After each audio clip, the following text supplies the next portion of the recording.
Yung mga gaya ko siya. Sabi ko, slack yan, ano eh. The Fast and the Furious. Subong man ba, kuya hindi, gini siya civic lang. Sabi ko, shoot. Mas prefer ko pala gani. Tutuod lang ya. My friend, guys. Wow! Comment down below. Wow! Comment!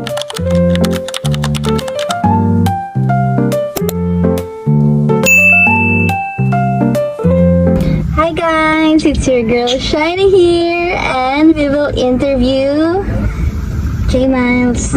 J Miles. So may interview today, guys. Wala natin content for today. Okay, first question. What is your name? My name is John Miles Olviv Putena. Vilio. How old are you, J Miles? 23 years old. 23 years old. Where did you grow up? Hindi ko go out. Sabi sa Bacolod. Bacolod City. Sa Balay. Who inspired you the most growing up? Inspired the most growing up? Parents ko yun. Wala naman iban, actually. Kasi siyempre, sila mo lang ang ara. Wala naman iban. What are you passionate about? Passionate ko when it comes sa mga kumbaga ba mga career nga opportunities, like for example mo ito ng pageant, modeling, or let's say be may isa ko na bagay for like for example naman yung sakyan or ano ng old model ng mga sakyan. Amo ning usually ga passionate sa ako usually fitness amo gina. Iti isa na kabagay ang fitness sa career ko, which is recommended hindi maging fit ka, hindi pwede tambok. So muna. Okay, how did you started sa imo career? Actually yung ba't nang may dream na ako before nga maging actor kumbaga or artist, whatever mo na. So that time sa wala ko actually doon hindi ko pala makita ko galingon ko maging na isa sa amo na kahit syempre overweight ko that time. So na siya na tanan makeup na tanan nga advice when it comes sa pageant ano. So kakapilala ko mga pageant, let's say mga like ever since na nagsugod ko siya ginagaya pala sa subong ang handler ko. Maraming labot ng mga international, Thailand, national, Manila, tanan siya ginagapon under ko, which is si Princess Rose. So ba si Hi, Princess. Makita ni Princess. Hello, Princess. Thank you sa pag-spot sa akon. Biskan tambok pa ka to. What advice would you give to someone who would want to do the same thing? Actually, namin yung question. So actually, ang ako ng advice, always maging humble ka sa mga muna kang always yung makihalubilo sa mga pod mo sa mga candidates man mismo, like suryaw mo man, at least kilala mo man. Tika actually isama na sa mga opportunity nga hindi man tanan-tanan nga makaamo na.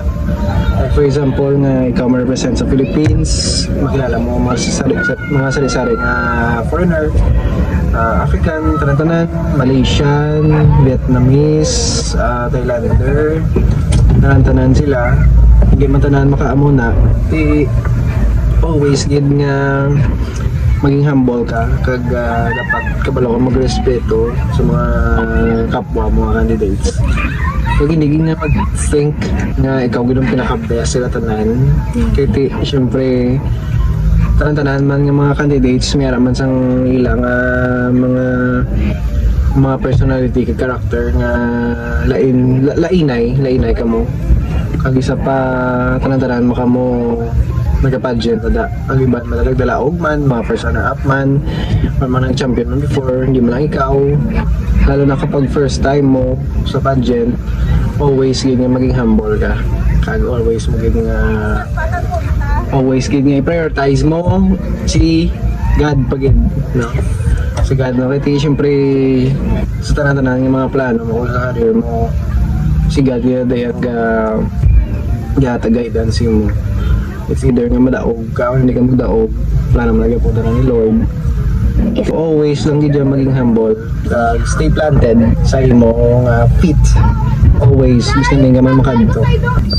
if your life were a movie, what title would it be? The Fast and the Furious. Nga how? Wala lang, actually, parang lang, hindi ko gusto gusto ko ma-live sang life kung may thrill man siya, bra. May limits man siya. Kung baga, bla, damo. Possibility kung di nga mga dito. Usually, the depictions ng Fast and Furious is, doon mga ano sila doon mga rebels, mga mga street racers sila mo. Kasi mga illegal street racers na sila. Alam niya, ako lagi sa Fast and Furious, ang concept nila, ang nag-enjoy sa life nila. Nga in their own terms, no? Wala sila the limitations, kaya nga, hindi bawal man yun. Pero at the same time, siyempre hindi naman na pwede matalagi dyan sa real world mo nga mag-amo ka man na, mga awat ka man to, or ano ka man. Pero doon, ang ano lang siya bala, yung is to live your life to the fullest lang. Nga, while you enjoy ka, mo yung para sa lakyan. Ang hilig mo, bilion mo. Speaking of Fast and Furious, ma-proceed tayo sa iyo. Civic questions! Wow. Okay. Well, what year and model is your car? My car, year and model, is Civic VTI 1997. Kung sa Japan term, it's Civic 1997 VTI Ferio. Wala So, mo kung may Ferio sa likod. So meaning sang Ferio, so JDM is sedan. Amo nang tawag nila sa sedan sa Japan, Ferio. Pero syempre, wala di sa Pilipinas yan. How long have you owned this car? So ano nang years? Buong 2026 now. So, 2026 gali. ay hello. So actually, ang Civic ni is manog 1 year and 2 months. 4 months na bala. Bali sana ka to isa ko ng Civic ni. Are there any future upgrades that you are planning? Actually, hindi naman siya siling. Isa naman lang actually major nga bagay na i-list ko. Ang i-upgrade ko sa Civic is ang exhaust system na lang. So, I'm not actually planning mag-A-list muffler lang. Gusto ko full system na lang. Para at least nang may difference kid man siya. Kaya once nga kisa mag-ilis ka, muffler lang, do wala man siya. Kaya pa may nagkalayo nila. Pwede ba ang paint ano mo man? Oh, and also about sa pinta, which is quite very common na magigya sa Civic, isang bulutong, which is ang habok-habok sa babaw sa katop sa Civic, which is very common naman. Pabitaan na son, and usually pa-repaint ko naman din yung mga minor damages sa Civic.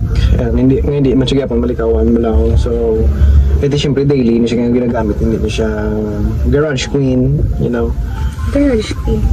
So, muna na siya. And possibly, if ever, makakita o original nga OEM wing, which is ng spoiler, from the market kasi so gapangita ko Stanley gid nga LED lights kag Stanley gid nga OEM.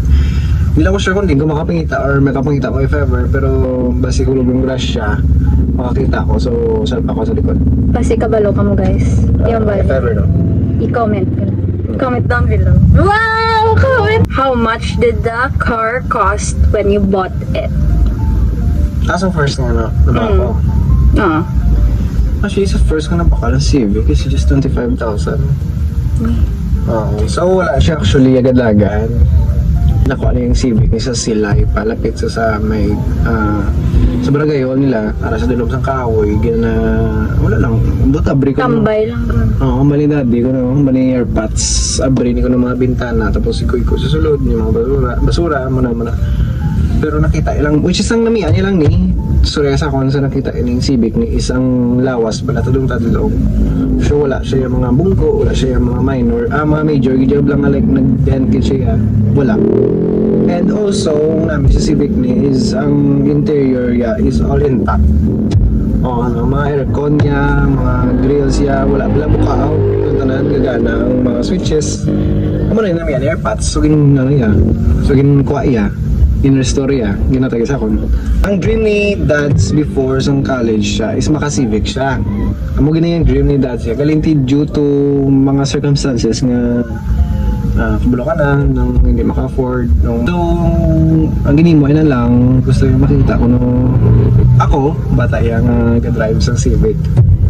Which is, actually kid college naman ako sa pong mo, so ging regalo yun na rin sa akong in-restore, pinatagis ako kay total college na ko, ang maning time, happy siya para sa akon, kag, proud na sa makakita yung Bata, yeah. bata yung drive sa civic, sa college na, college na. KT before hindi man siling ginanan makaamo na mong ka-afford walang makasalakyan, which is actually muna yun ang privilege man na siya sa akon nga college pa lang kung may salakyan ako, no? So hindi man tanan makamuna kahit syempre in all forms of aspects sa life hindi man tanan makaamo na lang. Yeah. So dapat be thankful ka gid biskan civic lang siya, biskan mo na ning biskan salakyan mo da or ano da. Importante may salakyan ka. Hindi man tanan yung salakyan mo. So muna siya, which is why nga ginapangalagahan ko gining civic ni. Kahit siyempre yung isang first car ko. Tapos siyempre may Sentimental man kay dream ni Tito. Pero hindi gani siya civic lang. Mas prefer ko pa ni gani. Tuod lang ya. actually ang mga speaking about sa mga gamba sa tao, sa gamba ng mga tao Mga civic na lang. civic man lang na. No. Di siyempre, amo yan, ikaw mo kayong chindi. Kasi siyempre sa paglantaw yung daan na siya sa lakyan. Pero sa tao, yan nasagad maglantaw, mayo maglantaw, mamba sila, ay, civic. Ako yung sa una, hindi ko pa ni ma-appreciate ya. Tuod. Hindi mo pa na ma-appreciate sa unang gura dito. Yeah. Wala mo pa Oo, tapos sa buong mamba, kuya hindi gini siya civic lang. Promise. Wala mo na. Ano gini siya head turner. Bali yan. Oh no! Ala, civic ko. How expensive it is to maintain a civic. Expensive, gid man niya mag-restore sa civic. Totoo niya nang hindi na siya lahog, hindi na sa joke. Kumbaga pa, kung mag-restore sa civic, you have to put some love with ya. No, hindi siya siling niya nga, baka ko civic tapos ikayo ko lang niya muna siya. Importante, may salakyan ako. Hindi. Kaya nga, kung hindi mo palangga ang salakyan mo nga, like for example, bigyan mo sa ako, old model or civic da, or let's say ba Corolla da. Kung hindi mo palangga na hindi ka na willing magasto, ganyan mo, totoo na, baka na lang guro nga, ligya ko lang niya, kataraka, sige gasto. Pero kung palangga mo yan, like nga ginapangalagaan mo ganyan ang salakyan, yung old model, siyempre, hindi ka na nga gasto, wala ka nagreklamo eh. Kasi palangga mo mong muna gusto mo sa makita sa mayong kondisyon, gastuhan mo gid siya. Di mo nang balila nga hindi tanan willing magasto. Hindi tanan willing magbakal sa sipit, tapos hindi willing magbakal od model kasi wala passion. Magamba ka nga wala sa passion. Siyempre first man na sa imo blang butang ka na isa ka obra tapos wala ka na passion tinupang pulos. Diba? Laway sa feeling. Like kung ginosikan mo lang oras mo. Dapat magsulod ka sa mga muna na mga old model or willing ka gid magasto. Willing ka gid like may passion gid balaya. Miski mahal. Miski mahal Gastuhan. pero sa totoo lang, once nga makayo mo ang civic bay, let's say nga maubos mo gid siya tanan kayo, na Islam na siya, like na overhaul mo na siya, na pang Islam mo lang mga sensorya. Pati lang kung pero may ka mapakayo. Makayo gina madula gina sa. Yeah. Pero siyempre given na iya nga old model siya, may magwa gina nga mga problema. Pero minor na. Hindi na siya siling major, like for example ma-overheat ka, mo kani. Since amugin man na permi ang common sa civic mo ma-overheat siya, kaya siyempre daan na gid siya mo. Mga hose da or mga radiator da may buslot na mo na. So amugin na dapat nga key points kay jang una mo pang gasto, yung mga radiator, ipa-overall ang makina. Ipa-condition mo sa mayo, change oil mo, tanan-tanan. Wala. Tiwas nga may Islam na tanan, no brand yung magyapon. Patas-patas man na tanan-tanan ang salakyan. Walang po tanan-tanan ang salakyan, biskan bag-o pa na or daan pa na. Later on, may kayoon ka magyapon. Kaya salakyan mo. Normal na yan, may kayoon ka. Hindi niya sa tao niya. Depende sa tao paano mag-take care sa mga car. King of problems and all sa car. What was the biggest problem you've had with it? Actually, first nga nagwa sa Civic, ang major problem ganina mo so na is always ang overheating dyan. Like nahamba ko naman siya before, wala lang dugay. Kabila gini siya ma-overheat before. Asang bagot no? Tapos wala kami kabaloy kung diin na. Napangisla ko na tanan. Pati hose, pati ano. Pero ang isa lang gidya ka bagay nga since di syempre bago pa lang ko naka-Civic kamo pwede ko ba silang knowledge yun lang ang mga ayaw mo ni siya mga dapat ang wala pa naman mislan that time isang radiator so naningala kami nga do kalawig nga gakaubsan ko tubig wala pero nakailis na ko mga hose blaw ubsan tubig gado-adlaw ko ga top up. Tapos dito na nakita sa nag-overheat ko, kadto ko kay Airpat sa Shopee, nag-overheat ko muna ako, tapos pagsuga mo na ako, kay gabi na mo, pag-abri sa hood mo na pagsuga, dito ginakita akong tingin nga galig, which is sa radiator, galig, may gamay lang gidya nga buong buslot guro, hindi gidya makita, pero gaubos ang tubig. Pero mo to, Kita niyo pa ba no? may lang sa na time yan to, nga may flashlight pala, nakita ko hindi nang gasunga nga aso.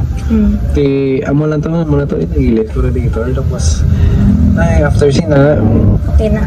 nag-okay na. Nagidugay, wala naman balda naman lahat ng overheat na. Kahit tungod, kapila na siya ma-overheat. So, ano naman namon, so gin-overhaul naman siya namon. Liwat. So, meaning sina, actually, before nag-go Civic, gin-overhaul siya mo. Pero, hindi to siya nga fully overhaul, gidya nga mga bagong parts tanan. Which is ang old engine lang, gin-reface. Tapos ginaidiyahan ng gitsya na makadlagan, which is actually mga doon naglambot pa siya mga 1 year or pila ka bulan. Tapos nagbigay ng gitsya. So sa kaduwa overhaul, ginadala ko siya kay Boss AJ. Shout out! Yeah, shout out to Boss. Doon wala ako makita mo ni siya pero yeah.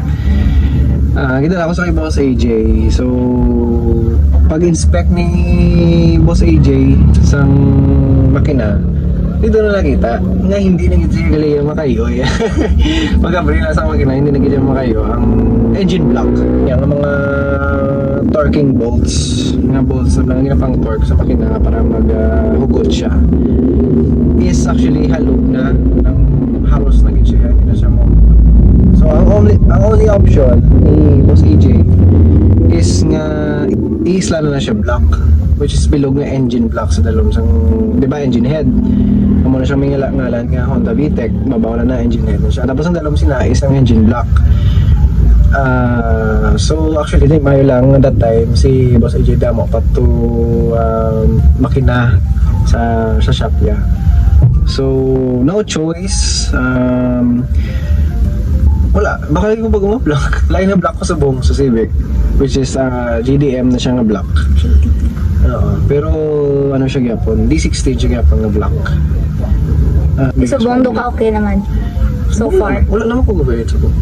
And I don't think so, siguro nga overheat pa ko liwat. Kaya nakabakal naman ko actually radiator which is aluminum radiator na skunk 2, and then bago naman mga hose tantanan pinang pag-overhaul doon ni Boss AJ, pinang isla naman to naman mga water pipe tantanan yung may mga buka nga sa cooling system din pang isla na naman. So layo na siya sa overheat, subok doon na isla ko na tuligad.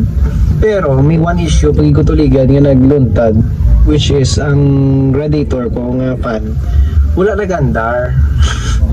So congratulations, wala nagandar. Na-overheat naman ko liwat. So speaking sa overheat na, wala gito siya sa nag-hard start na ko mga after pila ka days. Which is tingala ko nga So pag-inspect ko sang engine cap, amo na to. Sa engine cap mo gid siya makita. Wala na. Choco milkshake. Nag-mix ng water kagang engine oil. Tayo, ano naman to yun, ang overhaul naman liwat, pero subong top overhaul na to ya, ang ito nga pag-overheat ko to, top overhaul na to, which is nisla ko ng gasket, and then ang head yan na kapilagi sa mas shave, siguro mga tatlo na siguro na resurface, which actually subong medyo nag-improve ng power sa Civic, although automatic na siya Hindi siya siling yung pang manual na full on power. Pero automatic na siya. Pero medyo naglain naman ng puwersa. Since yung compression niya is nabaw. Since kapit lang, naging siya ma-shave ang iya. Do tatlo na guro ang engine head niya. So medyo high compression na siya subong. Pag sa tanan-tanan yung mga old model, mayroon sila sang iya ang personality. So, normal na siya nga may isa sa minor flow nga mo na siya. Sa babi ako mo na mag-start siya medyo may low idol. At least okay na na sa kumpara sa iban nga lain-lain pag hindi. Wala na kabalo ko na po ng iban nga mga issue na rin nila. Pero at least ako issue mo na minor lang. So, do you plan to keep this car for a long time? I think siguro kung if ever nga may obra na ko. Hindi ko gapon siguro kung baka mas laki. Agree. And also, if ever kid man nga need ko na gid magbakal medyo dako-dako or mas comfortable nga sakyan, ari ko tago ko na ni siya. I think garage queen ko na ni siya guro. Literal na. Kaya siyempre hindi ka man gusto pagbrigya eh. I-pass on niya ko na guys. I-pass on ko. Pass on niya ko na.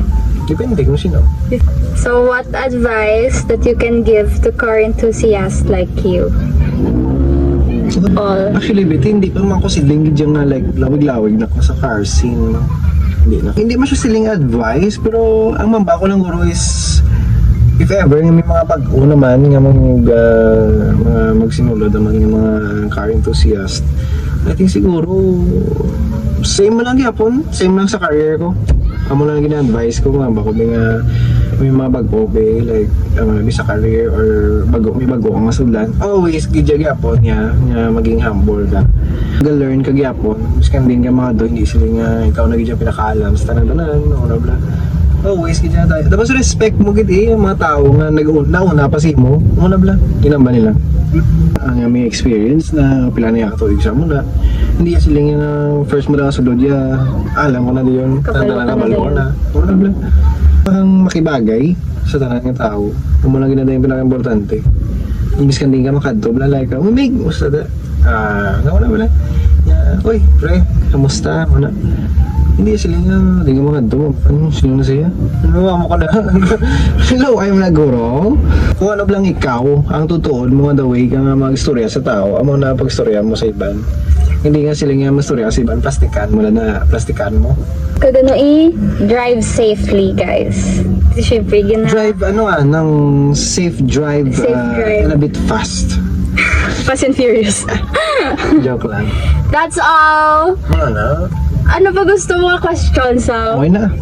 That's all, guys. At isa kilala, just si J Miles and wala mo yung pakilala. Ano may name ni Yakar, guys? Yes, may name din man sa salakyan.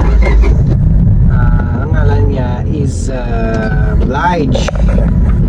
Kabalo ka nga, Blige. Itong first ang pagwa ni isang Civic ni. Ang kanta nga nag-play din sa radyo sa Civic is kay isang family affair. Ano? Which is, makikita pa ka sa Blige. Kaya ang singer is Mary J. Blige. Mary J. Blige. So, At isa kilala niyo si Miles, guys. Ano ni Yakar? yeah, ano mo? May boyfriend, guys. Wow! Boyfriend? Anyways, guys, pambalin niyo po, guys, kung gusto niyo pagin siya. Para sa ako Gusto niyo niya. din siya.